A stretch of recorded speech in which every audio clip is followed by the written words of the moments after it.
রাত 2টা-2:30টার দিকে মেয়েটার মেসেজ আসে আমার কাছে, বলে যে তার কিছু গোপন ছবি দিয়ে তাকে একটা ছেলে ব্ল্যাকমেইল করতেছে। সরাসরি আমার ইনস্টাগ্রাম মেসেজটা চলে আসে, কারণ মেয়েটার সাথে আমার আগেও কথা হয়েছে আমার বইটাকে নিয়ে। যাই হোক, তো মেয়েটা বলে যে ওকে ব্ল্যাকমেইল করছে, অ্যান্ড আমি জিজ্ঞাসা করলাম যে যে ব্ল্যাকমেইল করছে তার দাবি কি, সে কি চায়, টাকা চায়? তো বলছে না, টাকা চায় না, তার কাছে হচ্ছে উপরের অংশের ছবি আছে, সে নিচের অংশের ছবি চাচ্ছে। আমি বললাম ওকে, উইয়ার্ড। এই তাহলে মানে যে ছবিগুলো তার কাছে আছে সেগুলো কি অ্যাকচুয়াল ছবি, মানে রিয়েল ছবি, তোমারই ছবি নাকি এআই জেনারেটেড? বলে যে আমারই ছবি। তো আমি বললাম যে তাহলে ব্ল্যাকমেল কে করতেছে তুমি জানো না? বলে না, এটা ফেক আইডি। আমি বলি ফেক আইডি ঠিক আছে, তোমার রিয়েল ছবি তার কাছে আছে, রাইট? তার মানে তুমি ছবিগুলো তুলছো, কাউকে সেন্ড করছো, দেন তার কাছে গেছে, এছাড়া তো যাইতে পারবে না তার কাছে। বলছে না, আমি এই ছবিগুলো কখনো ক্লিক করি না, আমি কাউকে সেন্ড করিনি। আমি বলি তুমি তোমার রিয়েল ছবি তুমি কাউকে সেন্ড না করলে তার কাছে কিভাবে যাবে? এটা নিয়ে তার সাথে একটা তর্ক হচ্ছে আমার, মানে কথা কাটাকাটি হচ্ছে যে দেখো, একটু বোঝার চেষ্টা করো, ছবিগুলো যদি তোমার অ্যাকচুয়াল নিজের ছবি হয়ে থাকে, তাহলে তুমি যদি ক্লিক করে কাউকে না সেন্ড করো বা ক্লিক না করো, তাহলে ছবিগুলো কারো কাছে গেল কিভাবে? বলছে আমি জানি না, ট্রাস্ট মি ভাইয়া, আমি কোনো কিছুই বুঝতে পারছি না, কিন্তু ছবিগুলো রিয়েল ছবি।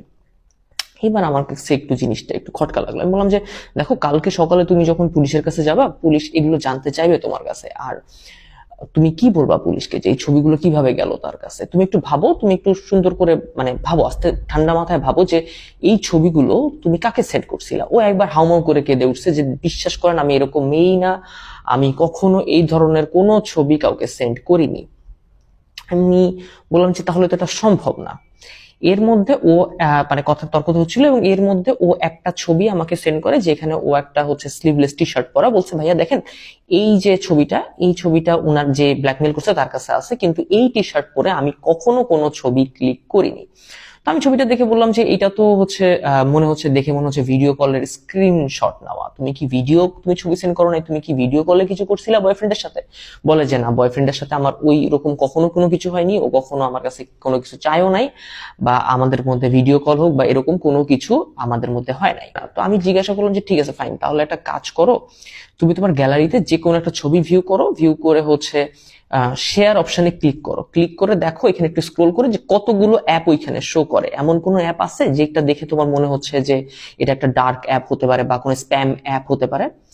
তো ও একটু পরে আমাকে রিপ্লাই দিল যে না, আমার ফোনে এরকম কোনো অ্যাপ নেই। আমি বললাম যে মানে কি, তাহলে এটা তো সম্ভব না, তোমার ফোনে কি কি অ্যাপ আছে, মানে শেয়ার বাটনে ক্লিক করে আমাকে স্ক্রিনশটটা দাও।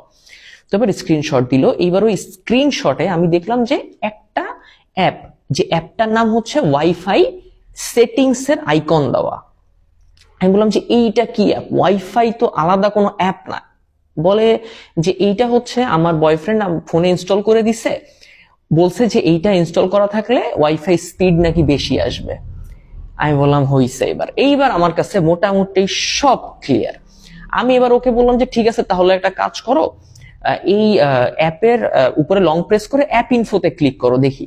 এবার অ্যাপ ইনফোতে ক্লিক করে আমাকে স্ক্রিনশট দিল, দেখলাম পারমিশনস এর মধ্যে ঢুকে দেখলাম যে সব পারমিশন অ্যালাউ করা, একদম ফাইল, মিডিয়া, গ্যালারি, লোকেশন সব ওই ওয়াইফাই নামে যে অ্যাপটা আছে ওই অ্যাপের কাছে সব অ্যাক্সেস আছে। এইবার আমার কাছে সব ক্লিয়ার যে ওর বয়ফ্রেন্ড ওই অ্যাপটা ওর ফোনে ইনস্টল করছে, ইনস্টল করে এই ওর ফোনের ক্যামেরার অ্যাক্সেস, গ্যালারি অ্যাক্সেস সব নিয়ে গেছে। তো মেয়েটা জানেও না যে হচ্ছে মেয়েটা যখন ড্রেস চেঞ্জ করতেছে বা বাথরুমে আছে, তখন ওর ফোন থেকে ভিডিও বা ছবি ওর বয়ফ্রেন্ডের ফোনে চলে যাচ্ছে। তো এবার আমি বললাম যে তোমার, ওকে বুঝাইলাম যে তোমার বয়ফ্রেন্ড এই কাজটা করছে। ও কোনো কিছুতে মানতেই রাজি না যে ওর বয়ফ্রেন্ড এটা করতে পারে। আমি বললাম যে ঠিক আছে ফাইন, তোমার মানতে হবে না, বাট তুমি তো কালকে পুলিশ স্টেশনে যাবা, তো কার সাথে যাবা, মানে তোমার বড় ভাই বা বড় বোন থাকলে তার সাথে আমাকে একটু কথা বলায় দাও। তো বললো যে না ভাইয়া, ফ্যামিলিকে ইনভলভ করে, মেয়েরা সাধারণত ভয় পায়। আর এই একটা জিনিস আমি খেয়াল করেছি, বেশিরভাগ বাঙালি বা ব্রাউন ফ্যামিলিতে মেয়েরা কোনো কিছু হলে কেন জানি ফ্যামিলির সাথে শেয়ার করার সাহসটা পায় না। মানে মেয়েটা আমাকে বলতে পারছে কিন্তু নিজের বড় ভাইকে বলতে পারে নাই। জানি না এই কালচারটা কবে চেঞ্জ হবে। তো আমি অনেক ইনসিস্ট করে বললাম যে প্লিজ তোমার বড় ভাইয়ের সাথে আমাকে একটু কথা বলা তো দরকার আছে, এবং ডোন্ট ওয়ারি, আমি বুঝাই বলবো সবকিছু, তোমার উপর কোনো প্রেশার আসবে না। তো অত রাতে ও গেল, ওর বড় ভাইয়ের দরজা নক করলো, বড় ভাই বের হইলো, আমার সাথে কথা হইলো। প্রায় 30-40 মিনিট ওনার সাথে আমি বুঝাইলাম ওনাকে ব্যাপারটা কি হয়েছে না হয়েছে, কিভাবে হয়েছে না হয়েছে। উনি প্রথম রেগে গেছিল, পরে বললাম যে ঠান্ডা ঠান্ডা করেন, না হলে হিতে বিপরীত হতে পারে। পরের দিন সকালে যখন ওর বড় ভাই আমাকে ফোন দেয়, তখন প্রায় 12টা বাজে, দুপুর 12টা বাজে। ওর বড় ভাইয়ের একটা ফ্রেন্ড আছে পুলিশ, তো ওর থ্রুতে ওর বয়ফ্রেন্ডকে হচ্ছে আটকানো হয়। এইবার ওর বড় ভাই ফোন দিয়ে বলে যে এই ছেলে স্বীকারই করে না যেই ছেলে করছে, আর মেয়ে মানতে রাজি না যে ছেলে করছে, ছেলেও স্বীকার করে না যে ছেলে এই কাজটা করছে। তো আমি বললাম যে ঠিক আছে ভাইয়া, আপনি হচ্ছে ফোনটা একটু ছেলেটাকে দেন, আমি একটু কথা বলি। এবার ফোনটা ছেলেটার কাছে দিল, দেওয়ার পরে ওর সাথে প্রায় 15-20 মিনিট কথা বলার পর আমি যেটা শুনলাম ভাই, মানে কই থেকে কি হইলো, এটা আমার লাইফের খুব মানে শকিং একটা ঘটনা ছিল, মানে আমার জীবনে দেখা। তো আমি যখন ছেলেটাকে জিজ্ঞাসা করলাম যে এই অ্যাপটা তুমি যে ইনস্টল করছো, কেন ইনস্টল করছো, ও মানে এইভাবে বললো যে আমার গার্লফ্রেন্ড ও মানে কোথায় কোথায় যায় এইটা আমি দেখার জন্য ইনস্টল করে দিছি, ওর হচ্ছে লোকেশনের অ্যাক্সেসটা নিয়ে। আমি বললাম যে ঠিক আছে, তাহলে যে তুমি লোকেশনের অ্যাক্সেস কিভাবে দেখো, তোমার ফোনে যে মাদার অ্যাপটা আছে এটা তো স্প্যাম অ্যাপ, এটার মাদার অ্যাপ থাকে, তো মাদার অ্যাপটা কি? তো বলে যে না, এটা তো কোনো মাদার অ্যাপ নাই, আমি হচ্ছে আমার ফ্রেন্ড রাহাত এই অ্যাপটা আমাকে দিছে, আমি আমার ফ্রেন্ড রাহাতকে ফোন দিলে ও হচ্ছে আমার গার্লফ্রেন্ডের লোকেশন পাঠায় দেয়। আমি বললাম শেট, ও মাই গড। এই হইছে ঘটনা। রাহাত ওর বয়ফ্রেন্ডের ফ্রেন্ড। তো বেসিক্যালি ঘটনা হইছে যে রাহাত ওর এই ছেলেটাকে বলছে ওর গার্লফ্রেন্ডের ফোনে এটা ইনস্টল করে দিতে, এবং যখন জানতে ইচ্ছা করবে লোকেশন ও পাঠাই দিবে।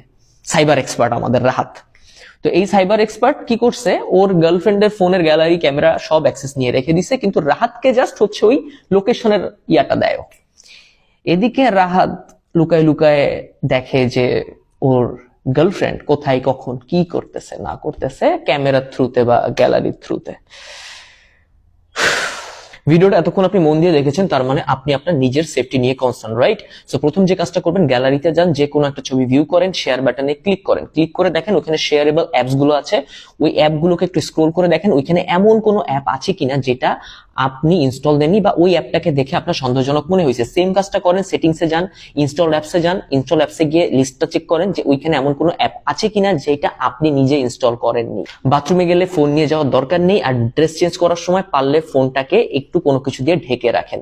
আর যদি আপনার বাথরুমে ফোন নিয়ে যাওয়ার বদ অভ্যাস থেকেই থাকে এবং নিয়ে যাইতেই হয়, তাহলে একটা ছোট কাজ করতে পারেন, কপালের টিপটা খুলে ওই ফ্রন্ট ক্যামেরার উপর দিয়ে রাখবেন। দেখেন আপনার গ্যালারির অ্যাক্সেস কিন্তু, আবার ফোনের ক্যামেরার অ্যাক্সেস, লোকেশনের অ্যাক্সেস কিন্তু অসংখ্য অ্যাপের কাছে আছে, রাইট? সো নিজের গ্যালারিতে কখনো এরকম কোনো কিছু, কোনো ছবি রাখবেন না যে ছবিটা দিয়ে আপনার ক্ষতি করা পসিবল। কারণ ইন্টারনেটের যুগে বা ইন্টারনেটের এই সময় এসে আমরা কেউ কমপ্লিটলি সেফ না। যে কোনো সময় যে কারোর সাথে যে কোনো কিছুই ঘটে যেতে পারে।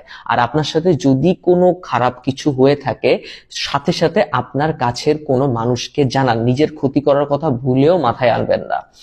এই সমস্যা, আপনাকে কেউ যদি ব্ল্যাকমেইল করে, আপনাকে কেউ যদি সমস্যা ক্রিয়েট করে বা যেটাই হোক, সেখানে আপনার দোষ থাকুক বা না থাকুক, আপনি প্লিজ নিজের পরিবারকে জানান, নিজের কাছের বড় ভাই বড় বোনকে জানান, বা না পারলে বন্ধুদেরকে জানান। আর যদি কেউ না থাকে আমাকে ইনস্টাগ্রামে মেসেজ দেন, আমি শুনবো। তাও প্লিজ নিজের ক্ষতি করবেন না। আপনি কি এইভাবে চিন্তা করেন যে আপনি কেন নিজের ক্ষতি করছেন? ক্ষতি ওই ছেলেটার হওয়া উচিত যে মানুষের ক্ষতি করে, রাইট? আপনি যদি আজকে চুপ হয়ে যান বা নিজের ক্ষতি করে পৃথিবী থেকে হারিয়ে যান, তাহলে ওই ছেলেটা না প্রশ্রয় পেয়ে যাবে, ওর সামনে আরো 10টা মেয়ের সাথে সেম কাজটা করবে। আপনি কি এটাই চান?